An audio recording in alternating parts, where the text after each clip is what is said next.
La question qu'on se pose tout de suite en lisant le livre de Mark Wisterman, c'est la question des fondements scientifiques. Est-ce qu'il est sérieux de prétendre ou de croire qu'on peut fabriquer des armes avec des ondes radio, parce que c'est à ça que ça revient, ou avec du magnétisme? Je pense même que c'est très facile. C'est des systèmes extrêmement faciles qu'on doit pouvoir fabriquer en allant à Monoprix chez le droguiste du coin avec une pile Wonder, comme faisait Nikola Tesla. L'appareil avec lequel il a failli faire exploser le Brooklyn Bridge, c'était 3 fois rien. Ça avait la taille d'un réveil, il y avait 3 fois rien dedans. Hein. C'est toujours les mêmes choses, c'est des bobines de cuivre en général. On fait tourner quelque chose, que ce soit des électrons ou de l'éther. Mais les bases scientifiques, elles sont à la fois parfaitement établies et extrêmement mal connues. C'est des sujets qui sont, pour diverses raisons, l'étude a commencé à peu près avec Gilbert, un curé de campagne anglais en 1600. Il s'est prolongé avec Otto von Guericke et son globe de soufre. Hein. Puis ça arrive à Galvani, qui a été le premier à parler d'électricité, et ça a déclenché une vague de répression scientifique extraordinaire. C'est un cas d'école, parce que c'était extrêmement mal vu, pour des raisons tenant à l'ambiance athée maçonnique, qui est des forces vitales. C'est extrêmement mal vu. Il y avait le vitalisme, qui était la théorie. C'est-à-dire que, pardon de vous couper, mais vous voulez dire que l'establishment s'est dressé contre les travaux de Galvani, parce que ça allait dans le sens de l'existence de la validité du vitalisme. Oui, c'est-à-dire que le tout étant plus grand que l'ensemble des parties, on savait bien que tout l'ensemble du système ne pouvait pas fonctionner sans un principe unificateur, hein, qui était ce qui s'appelait depuis tout le temps, depuis Hippocrate, enfin depuis la nuit des temps, hein, qu'on trouve dans les idéogrammes sumériens, comme la force vitale. C'est le vril, oui, c'est ça, le vril. Hein, c'est ce qu'on retrouve dans la théodicée de la Kabbale, hein, sur les canaux des séphirotes, etc. Quelque chose qui flue et qui, effectivement...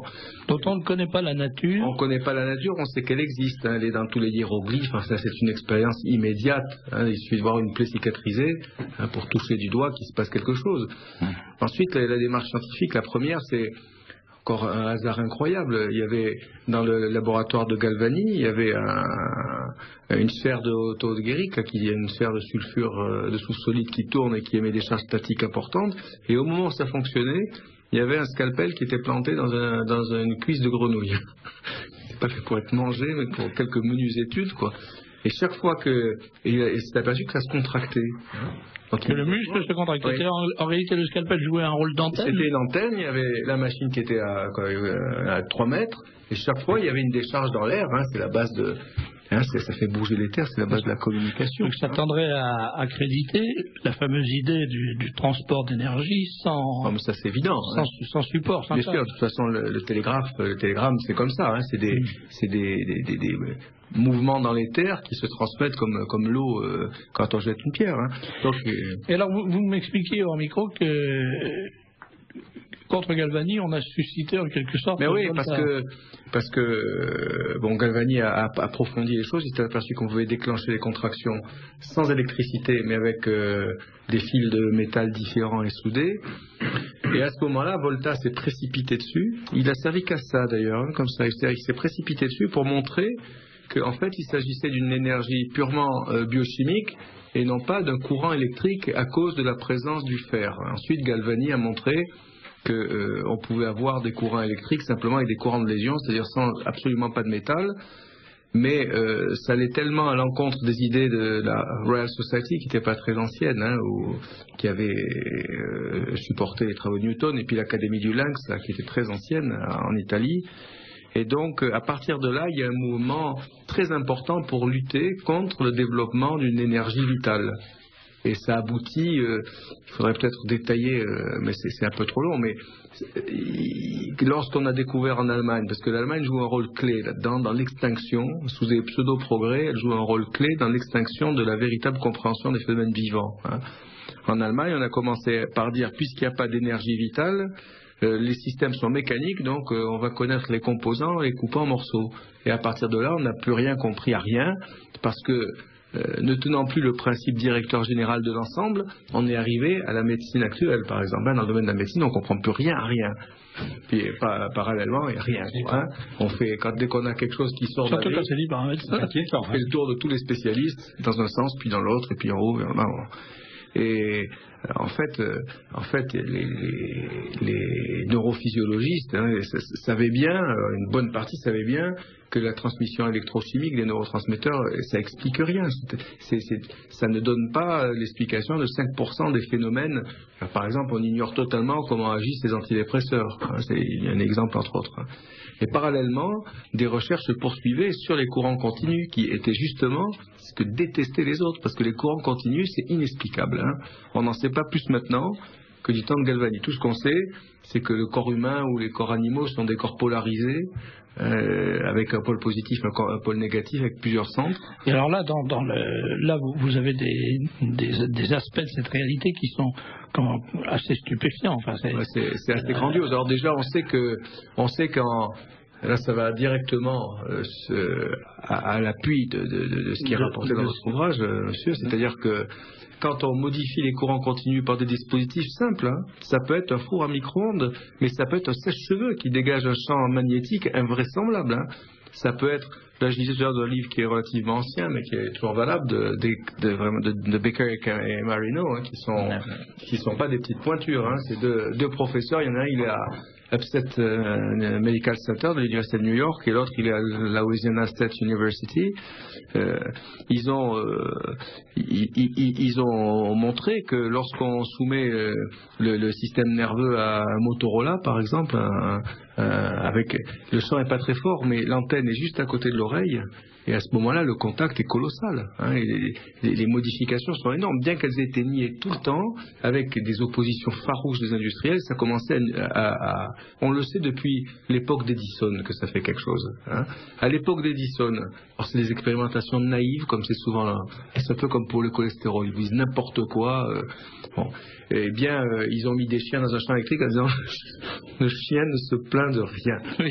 Ce qui est quand même assez fort. C'est comme les chiens qui rentrent dans les endroits, pourtant il y a à l'entrée, il y a une pancarte qui marque interdit aux chiens. On se demande comment les On dirait qu'ils savent pas lire. Voilà.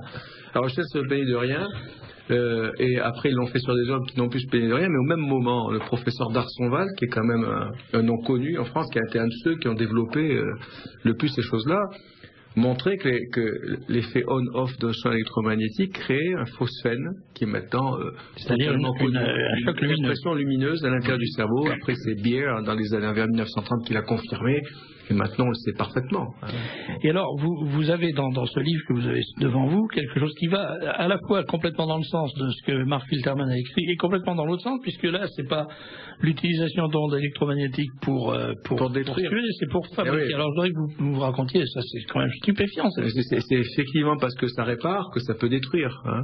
Ces deux chirurgiens ont étudié les phénomènes de régénération. Ils sont partis sur des bases pas du tout poussées par une vision ésotérico-occultiste des choses. Hein. C'était des scientifiques purs et durs, bien qu'ils se soient marginalisés à cause de cette affaire-là. Et ils ont étudié des phénomènes de régénération qui étaient connus quand même depuis assez longtemps. C'est-à-dire que quand on coupe un petit verre de machin, on coupe en 5 morceaux, il y a 5 verres qui apparaissent. Hein. Chez les salamandres, la même chose. On coupe une patte, il y a la patte qui réapparaît. Par contre, on coupe la patte d'une grenouille, ça repousse pas. Et les gens se sont demandé pourquoi. Et il y a une série d'expérimentateurs qui se sont aperçus que les potentiels électriques qui existaient chez les animaux qui régénèrent et ceux qui ne régénèrent pas sont très différents. Alors là, attendez, François, si vous permettez, je voudrais appeler l'attention des auditeurs, parce que ce que vous allez dire, c'est ahurissant. Oui, c'est assez ahurissant, il faut le dire. Hein. Les animaux qui régénèrent, comme la salamandre ou le lézard dont la queue repousse, etc., ont un potentiel électrique particulier, qui est différent de celui des animaux qui ne régénèrent pas. Quand on ampute une de ces bêtes, sur le moyen d'amputation, on a un courant de lésion qui se négative un peu, c'est-à-dire qu'il devient moins positif, il remonte et il s'arrête. Quand c'est une salamandre ou toute autre bestiole de ce genre-là, on voit le courant baisser, remonter et devenir très négatif. Et c'est à partir de là que ça déclenche la différenciation de cellules en blastomères, c'est-à-dire les cellules de base, et que l'animal commence à régénérer. Donc, c'est-à-dire que les os repoussent, les nerfs repoussent, la chair repousse, la peau repousse. Voilà, il y a des centres adducteurs. En suivant le modèle initial. Exactement. C'est-à-dire que les griffes vont réapparaître au bout de la patte. Vont réapparaître là où elles devaient être, les neurones vont aller réoccuper la musculature, tout va se coder. Mais ça, on le sait depuis toujours.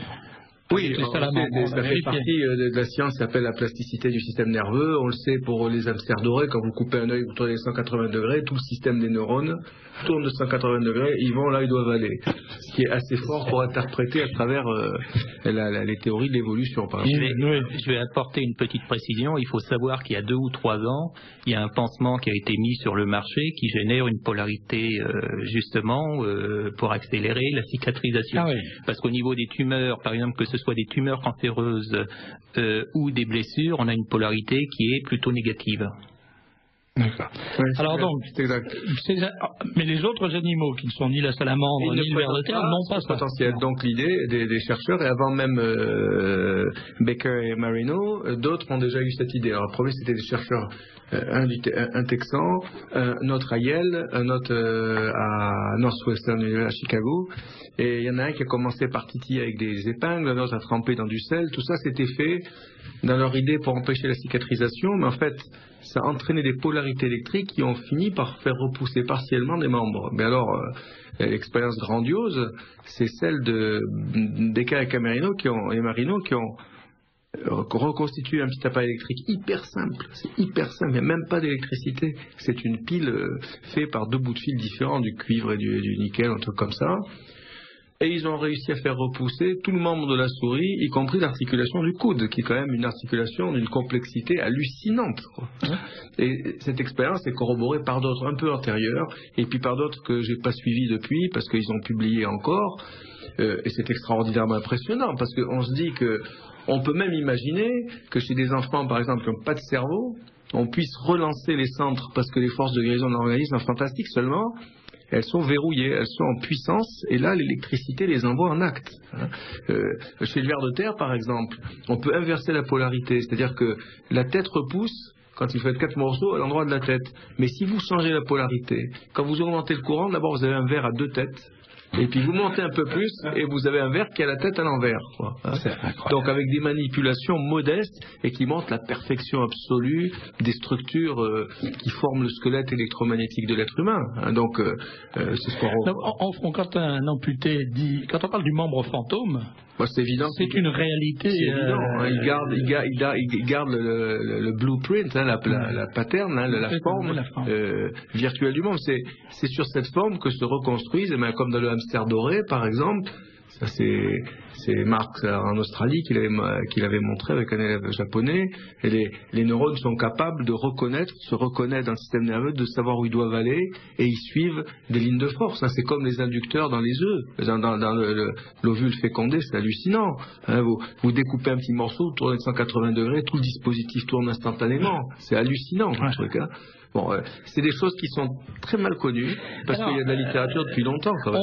Là, on est quand même au cœur de quelque chose qui dépasse le sujet de ce soir, c'est-à-dire qu'il l'intègre complètement, parce que, justement, on constate 2 choses. D'une part, les travaux que vous venez d'évoquer, ils ont été complètement bloqués. C'est-à-dire que ça fait 20 ans que ça a été fait. C'est 1983, et apparemment depuis, Decker et Marino, ils ont un site internet. Il a publié un autre livre qui s'appelle The Electric Man, mais visiblement il s'est marginalisé. On n'a pas entendu dire que dans un hôpital quelconque, il y a eu une expérience pour faire repousser un doigt. Lui, quand il était au centre Upstate Medical Center, ils ont étudié, parce que ça a quand même été utilisé, ça, la cicatrisation électrique et la mise sur des fixateurs externes, par exemple en orthopédie.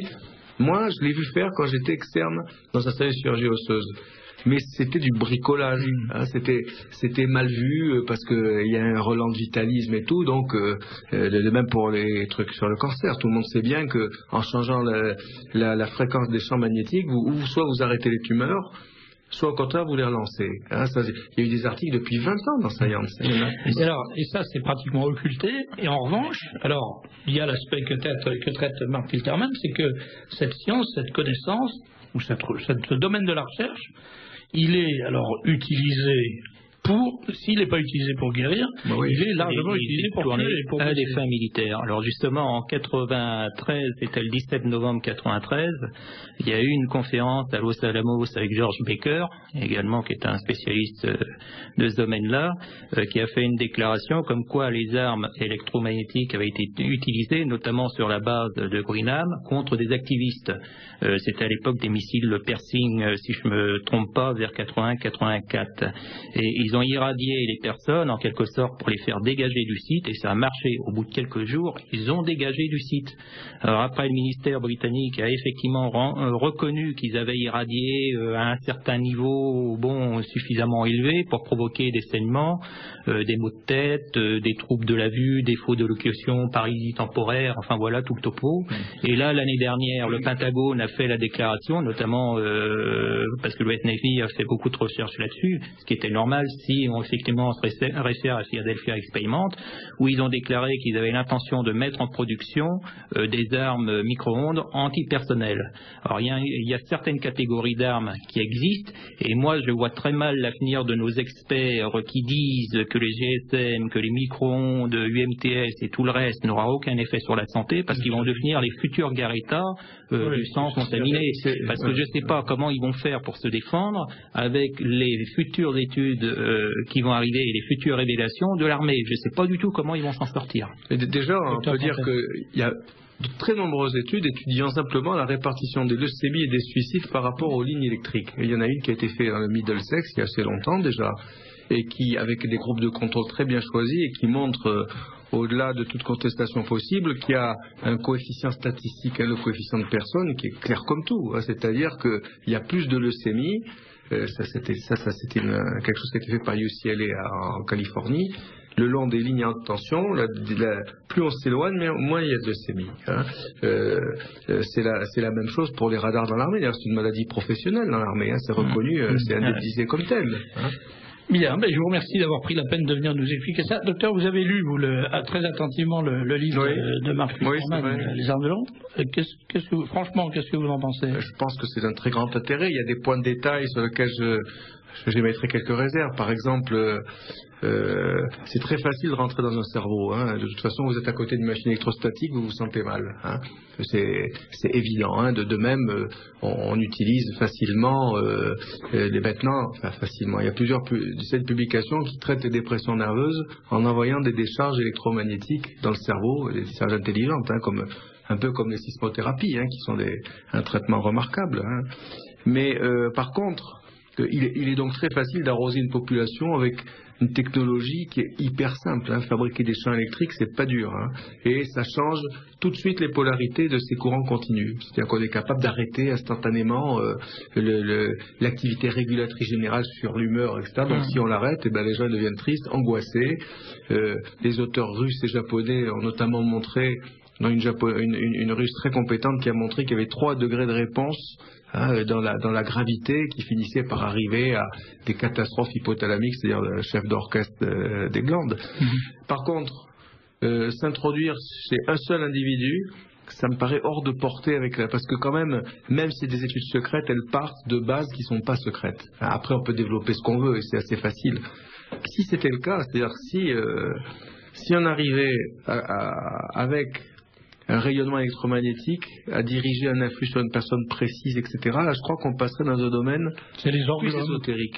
Oui, les orglomes avec la sorglonde. Qui peut être amplifié quand même par des moyens électromagnétiques, parce qu'ils ont fait des recherches au Stanford Research Institute, le laboratoire des sciences cognitives, et ils avaient recruté d'ailleurs des médiums. Et ces médiums-là, ils ont cherché également des moyens électroniques pour amplifier leurs possibilités. Là, on sort du domaine. J'ai récupéré 1 millier, j'ai ici un listing, et il y a sur ce listing 1 millier de dispositifs, 1 millier de références de dispositifs qui permettent d'interférer sur les métabolismes biologiques vivants. Et attention, parce qu'il y a un parlementaire l'autre fois à une conférence au Sénat qui me dit: oui, mais monsieur, vous devez savoir que quand on est irradié, quand les militaires sont irradiés, c'est à fort niveau. Alors comme il a eu le malheur de me dire qu'il était en plus physicien, je lui ai dit: attendez, vous devriez savoir, puisque vous êtes physicien, qu'il y a non seulement un effet de résonance en fréquence, mais aussi en amplitude. C'est-à-dire que même on s'est rendu compte, et ça c'est l'université de l'Inde qui l'a découvert également, que plus on abaissait le niveau du champ électromagnétique, plus les effets de résonance pouvaient s'amplifier. Et pas forcément, par exemple, il y a des fréquences à des fréquences de 20 Hz, ça va être telle puissance qui va fonctionner pour telle fréquence, la fréquence de 20 Hz, et à un autre endroit, dans un autre labo, ce sera une autre fréquence qui sera par exemple 30 Hz. C'est-à-dire que les expérimentations ne sont pas reproductibles à 100% parce qu'il y a un facteur qui n'est pas pris en compte par nos experts et nos laboratoires, c'est le facteur de résonance cyclotronique qui repose justement sur le champ géomagnétique terrestre, parce que le champ géomagnétique terrestre est différent à tous les endroits. Ce qui fait qu'on ne peut pas reproduire... Il y a cette expérience que vous évoquiez des deux chambres, la chambre blindée et la chambre non blindée. Et quand on met dans une chambre blindée... Ça c'est Weber, l'Institut Max Planck, qui montre comment ces champs électromagnétiques contrôlent, harmonisent les fonctions humaines. C'est-à-dire que l'homme il se couche, il se lève, on sait que ça c'est des cycles unisolaires, il y a les règles de la femme qui sont branchées sur le cycle lunaire. Et la question, c'est de savoir comment ces donneurs de temps, on appelle ça Zeitgeber dans les sciences, les biological clocks, comment ça marche. Visiblement, ça marche par des signaux extrêmement ténus qui sont difficiles à mettre en évidence, qui ont un côté un peu ésotérique. Parce que autant on peut voir changer la vitesse du vent ou la pression d'oxyde de carbone dans l'air, autant saisir des variations de quelques millièmes de Gauss et de phénomènes, c'est très très subtil. Donc les expérimentations doivent être sophistiquées. Donc cet Allemand, Rutger Werber, il a construit à l'Institut Max Planck 2 chambres, et avec des constantes de temps, de lumière, etc., dont l'une était simplement isolée et l'autre était blindée, contre les interférences des courants continus. Donc dans les 2 cas, on voyait s'établir un rythme circadien pour les gens qui étaient non blindés, c'est-à-dire que ça tournait sur 24 heures avec des déviations modestes. Pour les autres, ils se mettaient en free running, en libre cours, et à partir de là, les fonctions se désynchronisaient de plus en plus, c'est-à-dire que ça vous pouvez le suivre sur des courbes informatiques, vous avez la température, le pouls, la pression, la sécrétion de cortisol, etc. Et au bout d'un moment, il n'y avait plus rien qui tenait, tout était en morceaux. Le plus extraordinaire, c'est qu'ils ont introduit dans la machine un générateur de champ magnétique qui pulsait à 10 Hz, qui est 10 X par seconde, qui est une constante universelle. C'est la constance de pulsation du champ terrestre dans le résonateur qui est constitué entre le sol de la Terre et l'ionosphère. Il y a des éclairs qui bondissent d'un côté à l'autre avec une variation de 10 Hz. En prenant pour base la longueur d'onde de la Terre qui est de 1 Hz. Et à ce moment-là, on voit se rétablir les cycles à toute vitesse, c'est-à-dire que c'est la base, parce que l'appareil lui-même il est très simple. Fabriquer des champs électromagnétiques, c'est la portée de n'importe qui. C'est-à-dire que dans cette pièce blindée dans laquelle le magnétisme ne circule plus du tout, parce que parce qu'il rentre plus. Il rentre pas. Un homme qui est là-dedans se déglingue complètement en peu de temps. On lui met. Et si on met une pile avec un petit bidouillage, ça remet les cycles en route. C'est équivalent aux huîtres là dont on avait parlé. Ah oui. On en aurait pour toute la nuit si on commence à évoquer tous ces sujets. Je vous remercie, François Plantet, d'être venu nous servir d'expert en quelque sorte. Merci Marc Filterman d'avoir fait ce bouquin qui est passionnant. Ça s'appelle Les armes de l'ombre. Les armes de l'ombre. Le sous-titre c'est Des tempêtes pas naturelles, parce qu'il est aussi question de la guerre climatique que Brzezinski avait annoncé en disant nous avons les moyens de déclencher des tempêtes partout dans le monde. Il avait déclaré ça dans les années 70 et on sait ce qui s'est passé il y a peu de temps en France et en Europe. Donc ce livre est paru aux éditions Carnot. Les éditions Carnot, elles commencent à être bien connues parce qu'elles ont fait quelques bouquins qui font du bruit, mais j'en donne quand même l'adresse. C'est 10 quai Jean Mermoz, 10 quai Jean Mermoz, 78 400 à Chatou.